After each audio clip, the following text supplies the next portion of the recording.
passer à droite de la route. Zinedine. Oh non, pas ça. Pas aujourd'hui, pas maintenant, pas après tout ce que tu as fait. Allez. Il s'appuie comme un gros, comme un Allez, champion il peut le faire, d'Europe. allez. Il va le faire, il va le faire. Il va faire voir tranquille au championnat du monde Je te de demande Paris. juste 30 secondes. L'attaque de Villarreal. Je crois qu'après avoir vu ça, on peut mourir tranquille. Enfin, le plus tard possible, mais on peut. Ah, c'est super. Eh ben bonsoir à tous, bienvenue pour cette nouvelle émission de Sport 39. J'espère que vous avez passé un très très bon week-end. Avant de recevoir Benjamin Melot pour notre petite interview, juste deux petites choses. Vous remercier d'abord pour votre soutien. On a dépassé la barre des 500 abonnés la semaine dernière, fin de semaine dernière, donc ça nous touche beaucoup avec Florian. D'ailleurs, à ce sujet avec Florian, on va faire une émission. Alors, c'est pas une émission spéciale 500 abonnés, mais c'est une émission à transfert football parce que ça s'agite pas mal là, en ce moment sur l'actu foot, sur les transferts, notamment Jura Sud et d'autres clubs. Donc, on va faire une petite émission mercredi 18h45 à ce sujet, une trentaine de minutes comme d'habitude. Je salue d'ailleurs Stéphane Véran et ma sœur qui nous ont rejoints. Et avant d'introduire Benjamin Melot, juste pour vous dire d'ailleurs, on se connaît très bien avec Benjamin parce qu'on a fait nos études ensemble en sixième à Saint-Exupéry, donc c'est pour ça que je le connais bien. Donc on va se connecter avec lui. Dakar et moto avec notre cher Benjamin. Salut Benjamin, Salut, comment ça roule? pas trop mal et toi? Bah écoute, pas mal, il fait beau aussi, comme je vois derrière toi là, ça a l'air d'être pas mal aussi. T'es dans le Jura du coup? Non, je suis parti voir de la famille là du côté d'Orléans pour D'accord. quelques Donc jours. avant de rentrer dans le vif du sujet, Benjamin, est-ce que tu peux te présenter pour celles et ceux qui ne te connaissent pas, ton âge, d'où tu viens, et puis un petit peu ton parcours scolaire et puis sportif? Ouais, donc j'ai 31 ans, je suis jurassien, j'ai grandi sur Lons. Hmm. Euh, j'étais donc au lycée, enfin au collège à Lons et ensuite je suis parti à Grès en 2007 je crois pour 4 ans de BEP et Bac Pro mécanique moto. Ouais.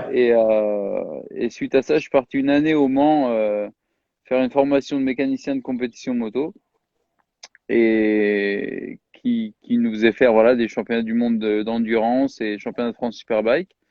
Ensuite, je suis parti aux États-Unis avec un pilote jurassien pour faire du supercross américain. Donc, j'étais son mécano. Comment il Et s'appelle? Hugo Dago. D'accord, on salue. Il fait plus de moto maintenant, mais il en a fait pas mal à très haut niveau. Et voilà, c'était une belle expérience. Et, pardon. Et du J'avais- coup, ouais. Non, avant de continuer sur ton parcours, t'as toujours été bercé dans la mécanique, c'est ça qui t'a plu tout de suite? Comment ça s'est passé? Non, pas trop. J'ai un papa qui est musicien et Ouais. qui fait pas du tout de moto. Et par contre, voilà, j'ai quelques cousins qui en font et qui sont passionnés de moto en général. Et moi, j'étais plus vélo à la base. Et après le Dakar, moi, je regardais ça à la télé. Ça me fascinait quand même toujours. Et après, quand j'ai eu l'opportunité de le faire, enfin de me lancer dans la mécanique moto. Je l'ai fait en fait.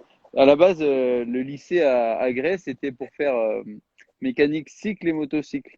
Mais Ok. l'année où je suis arrivé, ils ont annulé, enfin ils ont arrêté la partie cycle parce qu'il n'y avait pas assez de demandes. Donc, Donc voilà.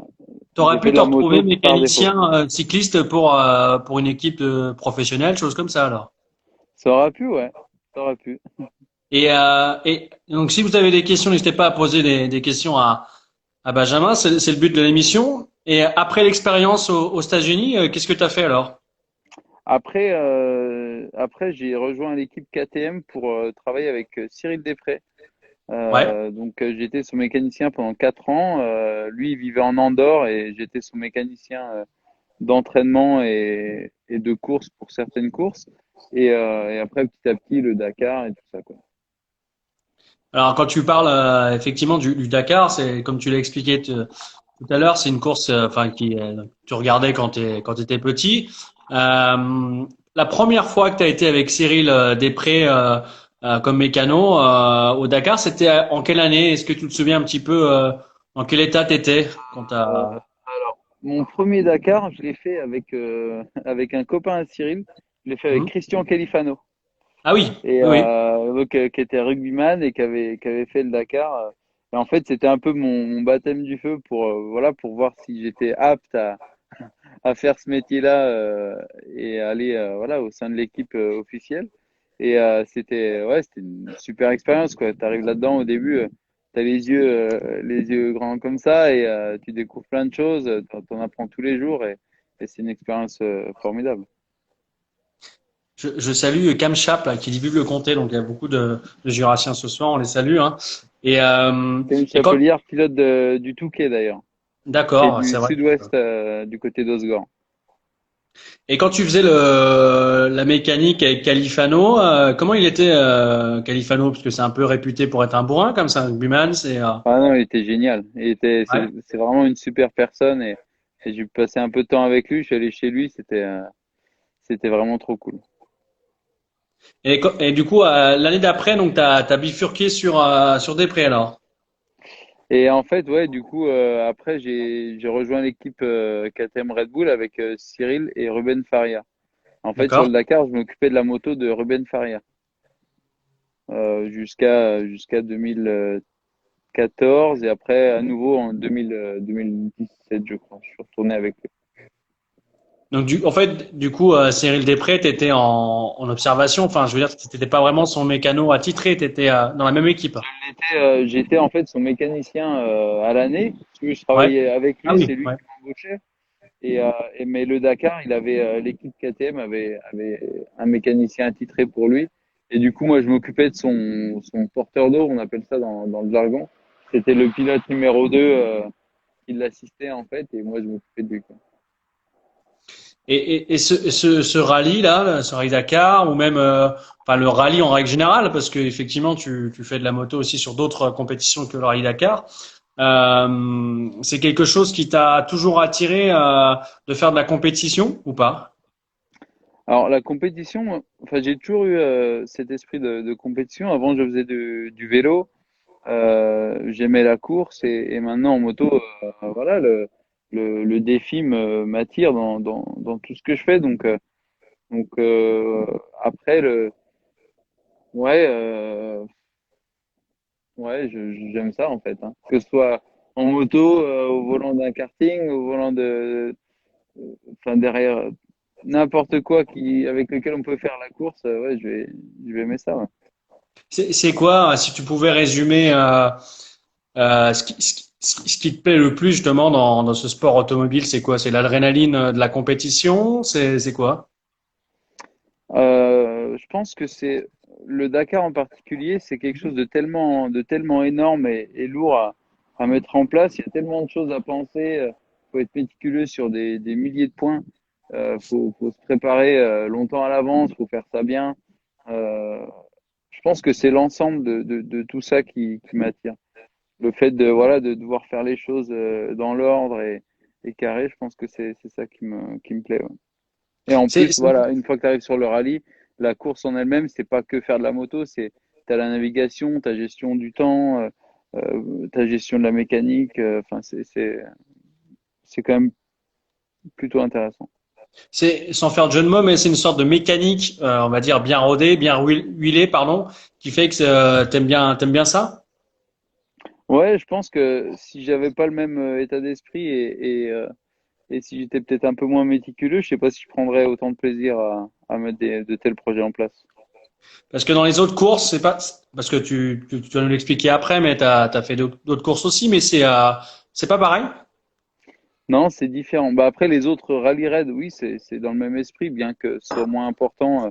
C'est des moins grosses dates dans le calendrier. Mais par rapport à une course de motocross où voilà, on arrive avec sa moto le matin, euh, on fait la course, on rentre le soir et voilà, on va laver les affaires et c'est reparti.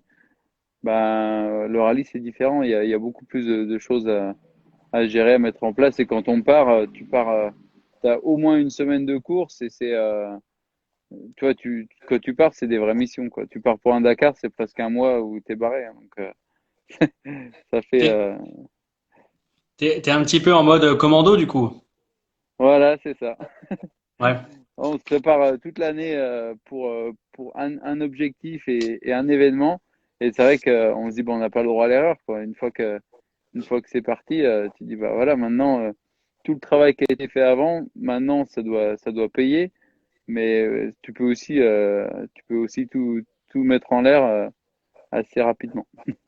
Ce projet du Dakar, justement, Benjamin, on allait venir, mais il y a une très bonne question de mon ami et journaliste Baptiste Pierre du Progrès qui demande un petit peu le temps que ça prend en amont l'organisation d'un tel projet de participer au Dakar entre les sponsors, se faire connaître avec les aides publiques, avec faire la pub avec enfin aussi les relations presse. Mhm. Ça prend combien de temps tout ça? Alors, plus on avance dans les années et l'expérience, moins ça prend de temps, on va dire. Mais la première année, ça m'a pris plus de 2 ans à mettre le projet en place. Après, une année, voilà, quand ça commence à être rodé, faut s'y prendre 6 mois. Enfin, moi, je me prends 6 mois à l'avance avec mes débuts dans la préparation physique, 6 mois avant l'échéance. Et aussi, voilà, le retour vers les sponsors. En fait, ça se fait un peu toute l'année, mais on va dire après le Dakar, on a un petit break où on oublie un petit peu tout ça. Et après, au mois de mai, on commence à se relancer, à se dire, bon, cette année, c'est une année un peu particulière. Mais, Hmm. euh, mais en général, oui, au mois de mai, on commence à en rediscuter, à voir qui peut repartir, comment, etc. Et puis voilà, on se réinscrit et c'est reparti, quoi, Et pour un mois de janvier. ça coûte combien alors du coup une inscription au Dakar, toute la préparation, le matériel, tout c'est quoi l'enveloppe? Alors, c'est assez aléatoire, Hmm. mais l'inscription qu'on paye à l'organisation, qu'on paye à SO, ça coûte 16 500 euros. Donc ça, c'est ce qu'on donne pour avoir le droit de participer au rallye. Après, il faut y aller, il te faut une moto, il te faut des pièces détachées, il te faut la licence, il te faut ton équipement.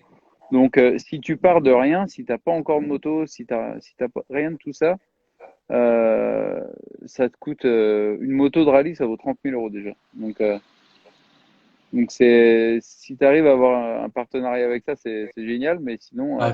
c'est compliqué, ça fait beaucoup d'argent à trouver. Donc là, par exemple, moi qui avait déjà la moto, un Dakar comme l'année dernière, ça m'a coûté 30 000 euros. Donc avec, voilà, il y a, on va dire 15 000 plus ou moins d'engagement, et après, il y a les déplacements, l'hôtel au début du rallye et un peu à l'arrivée, un peu de bouffe, là, un peu d'équipement, un peu de pneus, de pièces détachées et billets d'avion, et on arrive vite à entre 25 et 30. On va justement rentrer un peu plus en détail sur ce Dakar parce que c'est vrai que c'est la course, le rallye quand même de référence. Alors je vais lire, hein, c'est pas très bien ce que je vais faire, mais j'ai sorti un très bel article de Xavier Alloy du Progrès en 2019, janvier 2019. Tu lui avais dit, j'étais en pleurs en franchissant la ligne. Alors ça, c'était ton deuxième Dakar, mais est-ce que tu peux quand même nous rappeler le premier Dakar, donc en 2018, où tu avais été contraint à l'abandon? Est-ce que tu peux nous rappeler un peu les circonstances de cette fin brutale? Ouais, en fait, ouais, en 2018, mon premier Dakar, tout se passait à peu près bien jusqu'à la journée de repos. Et donc la journée de repos qui était à La Paz en Bolivie. Et là, le départ de l'étape qui suivait, j'ai commencé à avoir des problèmes de chauffe de la moto. Je perdais l'embrayage et tout ça, et je comprenais pas trop pourquoi. En même temps, on était très haut en altitude, on était à plus de 4 000 mètres à ce moment-là.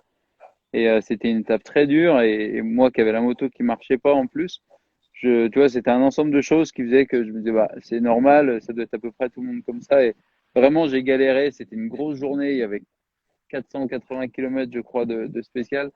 Et c'était vraiment technique et dur avec l'altitude. C'était très compliqué à gérer.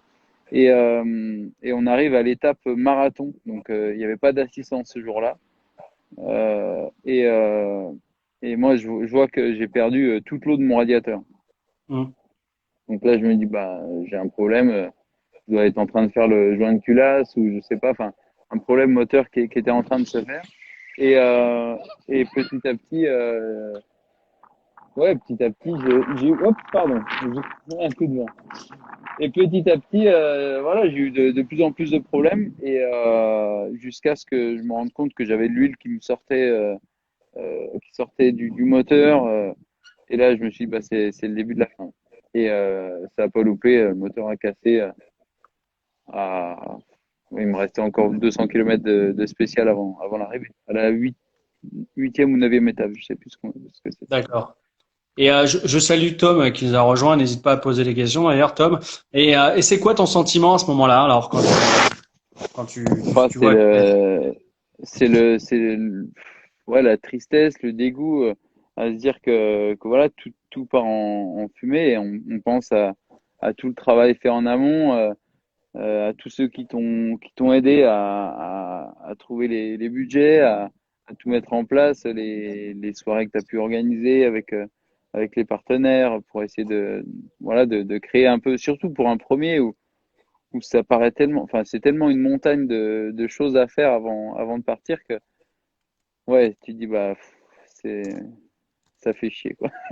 Et, mais après, voilà, faut vite se remettre dedans et puis se dire, bon, c'était quand même, c'est bien, j'ai cassé, tu vois, fallait trouver les points positifs aussi. Et en fait, j'ai cassé relativement tard, enfin tard. J'ai fait au moins la moitié de la course, donc ça me permettait d'avoir pris quand même de l'expérience et de pouvoir revenir plus fort l'année d'après. Et l'année d'après, justement, pour faire une belle transition, comme je l'ai évoqué tout à l'heure, j'étais en pleurs en franchissant la ligne et en plus je termine 21e au général, Ouais. deuxième français. Et si on m'avait dit ça il y a 15 jours, je n'aurais jamais cru. C'est de la folie. Je m'attendais pas. Voilà ce que tu avais déclaré à mon cher Xavier à l'époque. Mm. C'est vrai que quand tu passes de l'abandon l'année précédente à une aussi belle place et deuxième français, voilà, ça doit être incroyable dans la tête. Enfin, Ouais, honnêtement, enfin encore aujourd'hui, je pense que c'était quelque chose. Enfin voilà, je sais pas comment c'est arrivé, mais en tout cas c'est arrivé. Mais c'était énorme quoi. Enfin, je m'attendais si je finissais à être dans les 50 et là tu te bats avec les mecs qui sont les seconds couteaux qui sont juste là devant. C'était tous des pros donc je dis bah ouais bah t'es pas très loin quoi. Donc oui, parce que non pour c'était rappeler génial. aux autres, pour rappeler aux autres, t'es pas professionnel, t'es amateur. Exactement, ouais, c'est pas mon métier de faire de la moto, hein. Tu fais quoi alors à côté? Eh ben, je travaille, bah, jusque maintenant, je travaillais pour KTM en tant que, enfin, j'avais différents rôles, mais formateur technique et aussi responsable des services techniques pour le Moyen-Orient et l'Afrique du Nord. D'accord.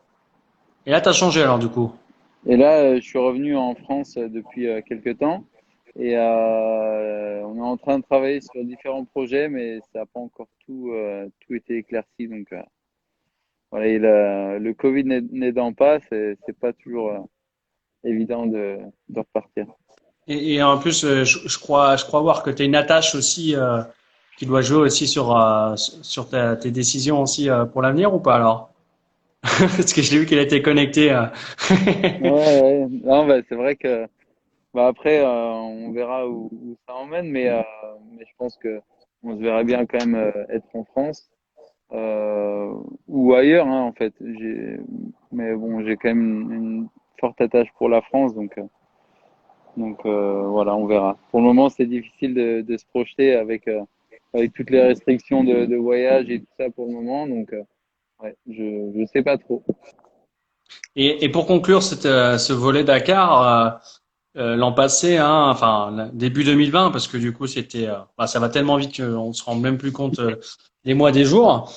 Et là, par contre, changement de philosophie, changement de façon de le courir. Là, tu t'es orienté sur la Malmoto. Alors, si tu peux expliquer un petit peu pour celles et ceux qui ne connaissent pas ce format de course pour le Dakar.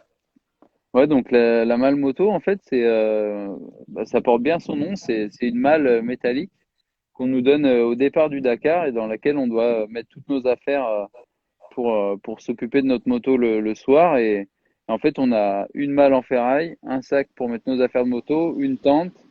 Et voilà, après, on part à l'aventure. Donc, on est en autonomie, on n'a pas d'assistance et c'était une très belle expérience. J'ai toujours eu beaucoup de respect pour les concurrents qui faisaient le Dakar dans cette catégorie parce que c'était toujours un peu les warriors du Dakar et je m'étais dit, bah, un jour, j'aimerais bien essayer à mon tour de le faire et d'avoir fait avant avec un team, ça me donnait une expérience et ensuite, voilà, me lancer tout seul, c'était cool. Tu parles de respect, Benjamin. Est-ce qu'on pourrait même dire davantage plus de mérite pour ces pilotes que ceux qui sont en structure et qui ont des personnes derrière eux pour tout réparer le soir quand ils arrivent? Bah, c'est sûr que c'est différent. Après, du mérite, n'importe qui finit le Dakar, je pense que voilà, il a du mérite. Mais c'est vrai qu'on se met un peu des bâtons dans les roues en partant avec cette formule. Mais après, on est quand même plutôt bien médiatisé aussi et les gens aiment aussi cette catégorie. Donc, c'est vrai que c'est dur, c'est pas évident, mais ça en vaut la peine. Et justement, cette année, on va le rappeler, mais tu as terminé du coup 34e du général et deuxième de la catégorie Malmoto, à à peu près 1h10 du roumain Emmanuel Gaines. T'es déjà Pouli d'or 2 fois, deuxième français il y a 2 ans, là encore deuxième. Ouais. T'étais quand même satisfait de cette place ou pas? Je sens un petit rictus là. Pas trop, ouais, Ouais. pas trop. En fait, je suis tombé assez fort à la deuxième étape Au poignet, non? Je sais plus, t'avais mal au poignet? non, j'ai tapé Non? ouais, bah j'avais mal partout de toute façon après, mais Ouais. j'ai surtout tapé la tête très fort et j'ai fait une grosse commotion. Et en fait, je me rappelle vraiment pas de la journée. J'ai perdu un temps fou. Et en plus, voilà, j'étais chiffonné, j'avais explosé mon casque, j'avais tapé fort au niveau de la tête et et je savais pas si j'allais repartir déjà le lendemain. Donc c'était après voilà, je m'étais dit bah maintenant tu vas pour finir quoi. Et voilà, j'ai petit à petit, je voyais que je rattrapais des places dans la catégorie et après le général, j'oubliais un peu, mais on voyait voilà la catégorie qui s'ouvrait un petit peu à moi et puis j'ai dit bah allez on va essayer et puis j'ai cru jusqu'à la fin que j'allais pouvoir remonter mais non, je grappillais dans les grandes étapes de dune, je grappillais des 15-20 minutes à chaque fois mais ça n'a pas suffi ça a pas suffi. Bon, ça reste quand même, ça reste une belle performance, un podium quand même. Hein. Faut pas cracher dessus. Ouais, bien sûr. Et alors c'est vrai que n'hésitez pas à poser des questions parce que moi j'enchaîne les questions. Et ce qui est assez fort avec toi, Benjamin, c'est que tu me fais à chaque fois des belles transitions. Tu parlais d'une chute avec laquelle t'as pas souvenir après de la suite de l'étape. C'est vrai que tu pratiques une discipline et puis avec la moto où malheureusement le Dakar a vécu beaucoup de drames. Encore l'an passé avec 2 décès, hein, il y avait un Portugais et puis un Australien, enfin un Straver, je sais pas si c'était un J'étais néerlandais Hollandais, et Hollandais, hollandais. je crois. La question toute bête, est-ce que c'est un sport dangereux la moto? C'est un Plus, sport dangereux, oui et non. Oui, bien sûr, il y a plus de danger que de faire de la couture à la maison, mais en soi, oui, on est maître en fait de ce qu'on fait, donc oui, on prend des risques si on le veut, quoi. Enfin, on n'est pas obligé de prendre des risques. Et, euh, et après aussi, ASO travaille beaucoup sur la sécurité. Ils essaient à chaque fois d'innover pour trouver des nouvelles solutions, pour ralentir un petit peu, éviter les dangers, etc. Là maintenant, on travaille avec des entreprises pour des airbags pour les pilotes. Donc, ça va être obligatoire sur le Dakar 2021 de porter un airbag quand on sera au guidon de la moto. Donc, voilà, je pense que c'est le genre de choses qui vont faire évoluer la sécurité dans le bon sens pour les pilotes moto et quad du moins. Et voilà, après de dire que c'est dangereux, oui, c'est sûr que c'est un petit peu dangereux, mais comme je viens de le dire, on est maître de ce qu'on fait. et tu y penses des fois quand tu roules, justement, est-ce que t'es plutôt toi Fanjo ou t'es quand même prudent? Non, moi j'y pense quand même, j'y pense régulièrement. Je sais, enfin, on a tous perdu des gens qu'on connaît là-dedans et ouais, j'y pense et je pense à tout le monde autour aussi. Donc non, moi j'y pense. Je sais qu'il y en a qui veulent pas y penser et qui roulent sans y penser. Moi j'y pense quand même. Après, ça veut pas dire que oui, je vais pas prendre un risque ou quoi, mais ça m'arrive souvent d'y penser. Ouais. Et comment ça se passe du coup? Parce qu'on parle, on parle, là on est directement dans l'étape. Toi, tu prends le chemin de l'étape et comment ça se passe au niveau de l'engagement physique? Combien de temps ça dure les étapes? Parce que c'est vrai que des fois il y a des spéciales, des fois c'est des liaisons. On connaît pas. Il y en a qui connaissent pas un peu comment ça se passe une étape du Dakar. Eh ben, une journée type, en gros, allez, on va se donner une grosse journée. Donc, on va se lever autour des 3h30 et vers, allez, on va dire 4h45, 5h, on va avoir le départ du bivouac. Donc, on aura pris le petit-déj, on se sera habillé, etc. Et là, on part pour une partie qui s'appelle la liaison.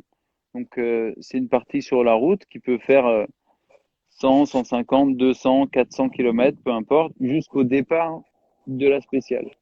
Donc la spéciale, c'est la partie chronométrée.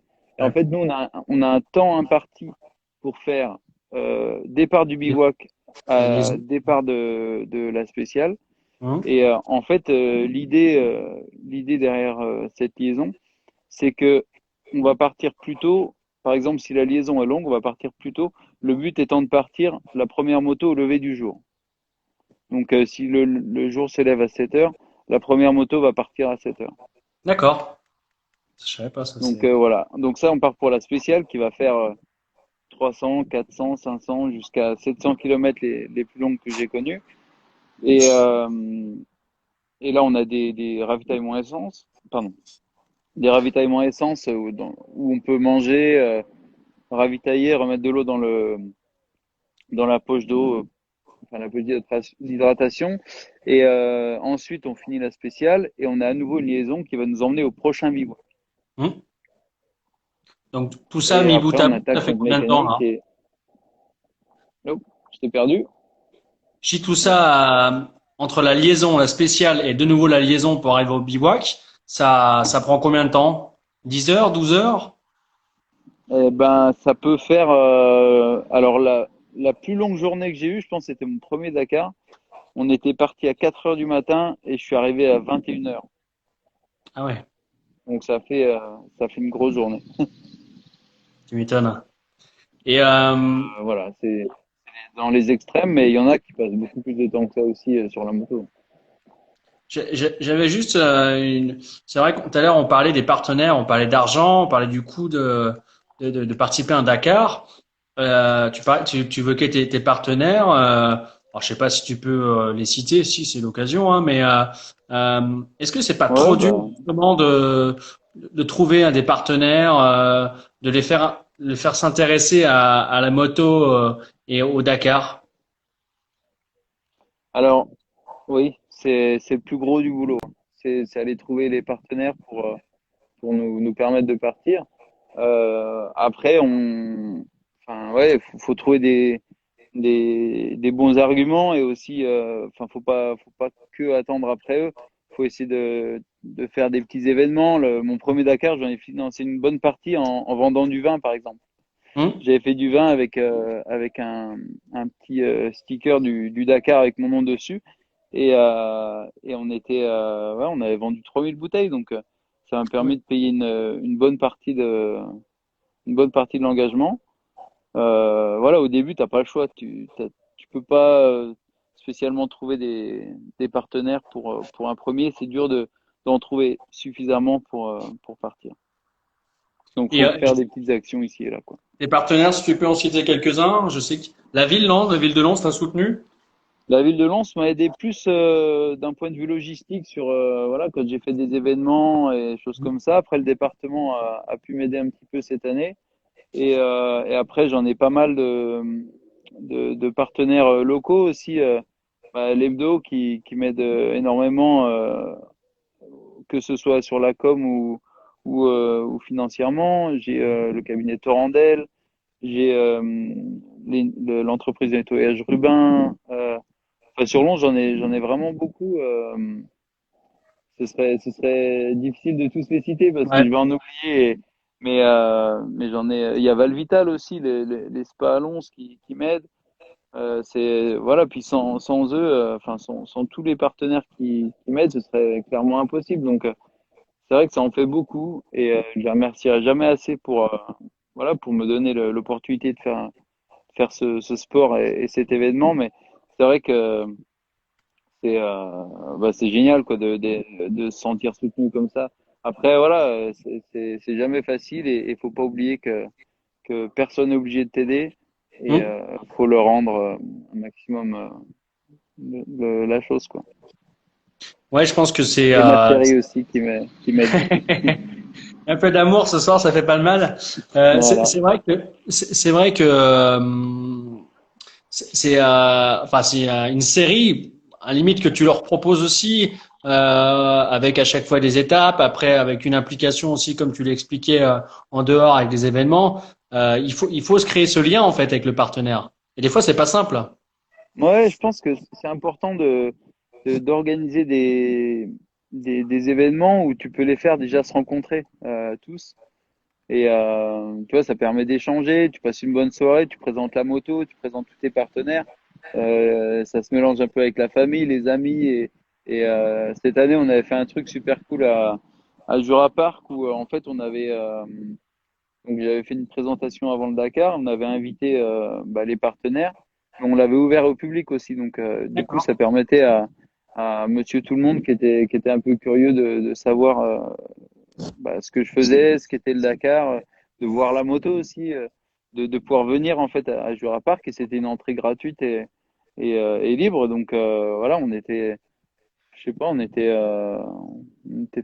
300, ouais, à C'est peu pas près mal. 300, je pense pour la 300, ouais, bien 300 dans la salle et c'était blindé quoi. Les gens devaient attendre un peu dehors parce qu'il y avait plus de place pour faire entrer tout le monde. Donc c'était cool puis ça permettait d'échanger. Voilà, il y avait questions-réponses. Voir la moto, c'est vrai que des motos de rallye, on n'en voit pas beaucoup. Donc, ça change un petit peu et les gens apprécient de pouvoir voir ça en vrai. C'est ce que j'allais te dire, Benjamin. C'est vrai que je pense que, en fait, ils viennent, mais enfin, ils sont subjugués par la moto parce que comme tu dis, c'est quelque chose qui est pas courant, une moto comme ça de rallye. Enfin, tu peux pas leur faire essayer la moto, mais est-ce qu'il y en a qui montent dessus, qui regardent un petit peu, qui touchent, qui, Un petit peu, ouais, bah, c'est aussi ouais, le but. Après, tu veux pas qu'il y ait un accident ou quelqu'un qui monte dessus, qui tombe avec et qui se fasse mal. Mais oui, le but, enfin, on est humain et on n'est pas des personnes intouchables, là. Donc, ouais. voilà, je pense qu'il faut rester humble et puis partager ces moments avec les gens. Je trouve ça super sympa, quoi. Et c'est quoi la question qu'on te pose souvent du public, C'est c'est quoi? c'est souvent comment vous faites pour rouler à ces vitesses-là en lisant le roadbook et suivre la piste et sans savoir où vous allez, quoi. Ouais. C'est vrai que c'est ça souvent qu'on me demande. Parce qu'on a la tête constamment à regarder le roadbook avec les indications de navigation, la piste et essayer d'aller vite. Donc c'est vrai que c'est pas toujours évident, mais c'est une des questions qu'on me pose le plus souvent. Donc, ça veut dire que si dans 3 4 ans, tu t'inscris à koh et tu arrives sur l'épreuve d'orientation, t'es bon là. Peut-être, ouais, peut-être. On Ah, parce verra. que bon, c'est vrai qu'il faut avoir ces qualités-là. Dans l'orientation, on n'a pas trop évoqué justement pendant l'échange, mais il y en a beaucoup qui se perdent. Moi, j'ai le souvenir d'un certain Johnny H qui a dit, si on était parti 1 heure et quart avant, on serait arrivé 1 heure et quart avant parce qu'il s'était perdu aussi. Ouais. Euh, c'est pas simple l'orientation. Non, non, c'est clair que c'est une des grosses clés du Dakar et malgré le fait que on n'ouvre pas la piste parce qu'on est souvent derrière les tops, donc il y a toujours quelques traces, mais on arrive toujours à se perdre. Il y Ouais. a toujours un moment donné où tu dis où le terrain était vraiment dur à cet endroit-là, il y a plus trop de traces et on voit pas trop. Et non, ça m'est arrivé pas mal de fois de me perdre, On malheureusement. a, Bah ouais, ouais, mais après on apprend, hein, comme tout le monde. On a évoqué ton Exactement. palmarès sur le Dakar, mais est-ce que tu peux nous expliquer un petit peu, détailler un petit peu tes autres performances de premier rang sur d'autres courses? Eh ben, après, on va dire, le plus beau résultat, on va dire, sur le papier, parce que c'est pas celui qui me tient le plus à cœur, mais c'était l'année dernière la victoire de la Coupe du Monde des Baja, donc d'avoir un titre de vainqueur de Coupe du Monde, c'est quand même cool. Ça, c'était sur 4 épreuves, Dubaï, Portugal, l'Espagne et la Hongrie. Et voilà, on va dire, c'était la seule fois que je faisais un championnat complet et de l'avoir remporté, c'était plutôt sympa, quoi. Après, j'ai fait des courses quand j'étais aux Émirats, j'ai fait pas mal de courses de Mhm. championnats locaux, des courses de Baja dans le désert, qui étaient vachement enrichissantes et qui m'a permis de me développer, de prendre confiance en moi et de gagner un peu de vitesse. Et je salue d'ailleurs Cyril Écoiffier aussi qui était avec nous au collège, hein, qui nous a Ouais. rejoints. Et c'est quoi la suite alors pour toi, Benjamin? Et ben la suite, écoute, j'ai pas encore fait le tour de tous mes partenaires. Euh, Ça va être une année difficile pour tout le monde, pour les entrepreneurs, pour les sportifs, pour tous. De savoir maintenant si je vais pouvoir repartir l'année prochaine, c'est encore un petit peu tôt. Mhm. Faut d'abord que j'aille voir tout le monde et voir qui a les capacités de m'aider encore une année ou pas. Je suis totalement conscient que ça va être difficile, donc on verra. J'espère qu'on sera au départ du Dakar 2021, mais je peux pas l'affirmer à l'heure actuelle. Et ça va, il va avoir lieu où le Dakar l'an prochain? Parce que c'était Arabie Saoudite, non, c'était quoi, Arabie Il Saoudite, hein? sera, ouais, il sera toujours en Arabie Saoudite. Ça va pas être l'édition qu'ils avaient prévue parce qu'ils avaient prévu de se divertir un petit peu et de partir aux Mhm. Émirats et de partir éventuellement en Jordanie. Et ça aurait été génial, mais avec le Covid, ils n'ont pas pu avancer comme ils voulaient et les passages de frontières, c'est un petit peu compliqué. Donc voilà, ils vont rester sur un parcours 100% saoudien, mais avec un parcours 100% nouveau aussi. Donc je crois qu'il y aura même pas 100 kilomètres de commun par rapport à cette année. Si tu as une question, Cyril, n'hésite pas, hein, c'est l'occasion, et à vous aussi, hein, n'hésitez pas. Euh, si jamais tu peux pas participer au Dakar, tu as d'autres solutions de rechange, de repli ou pas? Bah après, je serai dans tous les cas, j'imagine que je serai quand même sur le Dakar, même si je roule pas, que ce soit avec une équipe ou avec l'organisation. Le Dakar, le problème, c'est qu'une fois que tu as goûté, tu as du mal à arrêter. Hmm. Donc, puis voilà, je travaille avec ASO un petit peu aussi dans un rôle de correspondant pour eux. Donc D'accord. je pense que voilà, si je suis dispo pour un Dakar, je pense que j'irai. Ouais. Tu serais Mais chargé des relations externes avec ASO ou c'est quoi? Ce serait quoi ton rôle avec bah, ASO? sûrement avec les concurrents, relations concurrents ou quelque chose comme ça, j'imagine. Mais honnêtement, c'est pas du tout ce que j'envisage. Mais je pense que voilà, si j'ai pas de possibilité d'y rouler, j'y serai peut-être avec un team aussi, j'en sais rien. J'ai pas encore, euh, j'ai pas encore mis cette Ouais. option à ce niveau-là. Il y a Romain alors c'est vrai qu'on l'a évoqué en début d'entretien, mais si tu peux rappeler un petit peu ton parcours scolaire pour en arriver là. Euh, Ouais, ouais, pas de problème, hein. On peut le faire rapidement. C'était BEP Bac Pro Agré mécanique moto et ensuite Le Mans au Junior Team Suzuki pour une année en formation de compétition moto. Et après, je suis parti dans le boulot en tant que mécanicien dans le rallye raid. voilà, je pense que c'est assez clair.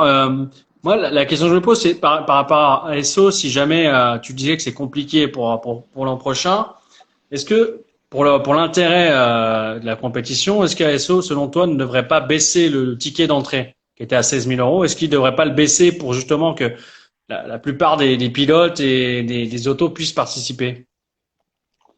Je pense que ça va être difficile de le mettre en place parce qu'ils ont quand même pas mal de frais fixes. Après, je sais qu'ils offrent de plus en plus tu vois, par exemple, l'essence, il y a des petites choses ils font en sorte d'aider les pilotes quand même Petit à petit, il parlait de peut-être prendre les billets d'avion dans l'inscription, tu vois, enfin, essayer de trouver des petites solutions, quoi. D'accord. Et Loïc Perrin, c'est vrai qu'alors il y a des airs, hein. C'est vrai que il y a un défenseur de Saint-Étienne, Loïc Perrin. Alors en plus, ce qui est assez marrant, c'est que c'est un supporter lyonnais qui écrit ça. Donc c'est assez marrant. Ouais, on te le dit Je souvent connais ça ou pas? absolument pas le foot, hein, donc Non? je suis pas du tout dans le foot, donc c'est vrai que je ne connais pas Loïc Perrin, Écoute, mais je j'irai te, voir. ouais, tu iras voir. Ouais, c'est. Moi, moi, je trouve qu'il y a des airs avec effectivement les petits poivre et sel. Bon, voilà, il y a des joueurs comme ça hein, qui sont, ouais, qui ont qui ont basculé rapidement D'accord. sur le poivre et sel. Ouais, ouais, c'est, Moi, c'était assez tôt, hein. ouais, c'était J'avais assez une tôt. petite vingtaine d'années, je crois qu'à 20 ans, j'avais déjà les cheveux blancs. Et pour conclure, Benjamin, si tu avais un petit peu un discours, un mot pour inciter, pour décrire ta passion pour le Dakar, ça serait quoi?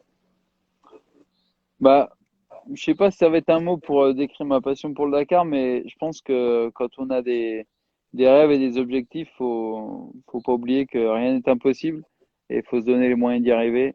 Et avec la volonté, on peut faire beaucoup de choses. Mais c'est quoi justement? Bah, c'est vrai que j'allais te poser cette question-là, mais tes rêves, tu les as déjà réalisés avec le Dakar. Mais si tu te réengages sur le Dakar, ce serait en Malmoto et ce serait quoi du coup le rêve, l'étape supérieure, ce serait quoi ton rêve? Bon, là, enfin, mon objectif, on va dire plus qu'un rêve, ce serait de gagner la catégorie en Malmoto. Ouais. Après, d'essayer de me placer au mieux au classement général, malgré que je sois en Malmoto. Mais après, c'est plus des objectifs. On va pas parler de rêve là. Mais après, je pense qu'un truc qui me brancherait un jour dans ma vie, ce serait peut-être bien. J'en ai jamais fait, hein, donc peut-être que j'hallucine complet, mais de faire une traversée ou un tour du monde à la voile. Mais D'accord. j'en ai jamais fait, donc je sais pas. Je suis jamais monté sur un voilier non plus, donc. Mais c'est voilà le côté de l'aventure qui me plaît. Ouais. Pour terminer, c'est vrai que la Malmoto, alors je sais plus l'année, je sais plus le pilote, mais en tout cas, je sais il y a quelqu'un qui a gagné une fois le Dakar en Malmoto. Au classement général. Il me semble que j'ai dû voir une info comme quoi il y a quelqu'un qui avait gagné. Alors, peut-être au début du Alors, à Dakar. l'époque, au début, tout le monde était en malmoto. Faut savoir qu'avant, il y avait pas de team, quoi. Les mecs, ils partaient avec leur moto et c'était l'aventure. Donc, j'imagine que oui, à l'époque, c'était ça. Mais maintenant, ce serait inenvisageable, je Et pense. juste pour terminer, là, on l'a évoqué tout à l'heure, mais la différence entre le fait d'avoir une team derrière toi et en Malmoto, en termes de, je sais pas si tu auras un pourcentage de désavantage, ça s'élèverait à combien? En fait, ça va dépendre du niveau de pilotage Hmm. du pilote. Parce qu'un mec qui est pas très très bon et qui perd beaucoup de temps en spécial, qui va arriver un peu tard, si le soir il a pas à s'occuper de sa moto, bah c'est pas si grave, tu vois. Le lendemain matin, il va être un peu fatigué, mais ça va. Après, par contre, le mec qui roule bien et qui arrive à peu près tôt pour faire sa mécanique et tout, bah ça se fait bien quand même en malmoto. Voilà, il suffit d'être bien organisé. Je dirais. T'as la fatigue en moins, en fait, quand t'as une équipe derrière toi. Ouais, un petit peu. Bah, la fatigue, en fait, c'est que tu peux vaquer à tes occupations plus rapidement. Quand tu es en malmoto, en fait, tout est millimétré. T'as pas le temps de profiter un petit peu, on va dire, du bivouac et d'aller discuter à droite à gauche. Et non, ça n'existe pas. Donc, ouais, je pense que, enfin, te donner un chiffre, je saurais pas. Mais, euh, Mais voilà, faut bien comprendre que plus tu arrives tôt, plus je serais parti une heure avant, j'arriverai une heure avant. Voilà, petite dédicace. Mais ouais, non, je pense que faut pas. T'es en mal moto, t'as pas le temps de perdre du temps. c'est ça. Bon, eh ben très bien. Je te remercie beaucoup pour ce petit temps d'échange, Benjamin. On finira sur ces belles paroles de Johnny. C'est vrai que c'est intéressant de terminer. Et c'est vrai que le Dakar a accueilli beaucoup de stars, donc c'est sûr que on peut plus en auto qu'en moto, par contre, Ouais, mais c'est bah, vrai. c'est quand même, c'est pas le même sport quand même en voiture. Ça reste du Ouais. sport, mais quand même, on est assis dans le baquet. Il y a quand même des pressions un petit peu physiques. Enfin, physiquement, ça secoue Ah aussi, oui, donc je dis pas que c'est facile, c'est ça. mais c'est plus abordable, on va dire, pour quelqu'un qui est pas spécialement préparé d'aller se mettre dans un baquet qu'au guidon de moto. C'est sûr. Eh ben, merci beaucoup en tout cas, Benjamin. Merci à vous Ah bah, d'avoir suivi merci à toi. cette petite vidéo. Tu pourras la repartager, peut-être pas ce soir, mais demain matin, je la mettrai sur YouTube. Tu pourras partager avec celles et ceux qui ont pas pu assister à ce live. Et puis, bah, merci à toi en tout D'accord. cas pour la disponibilité. Bonne soirée à vous tous. N'hésitez pas, pour celles et ceux qui n'étaient pas abonnés, à le faire et à partager la page. Et puis, on se retrouve mercredi, ouais, pour reparler football. Voilà, le sport numéro un. Voilà. Ça marche. Eh ben, merci à toi, merci à tout le monde, et puis à Ah, bientôt. yes, à bientôt. Ciao. Salut.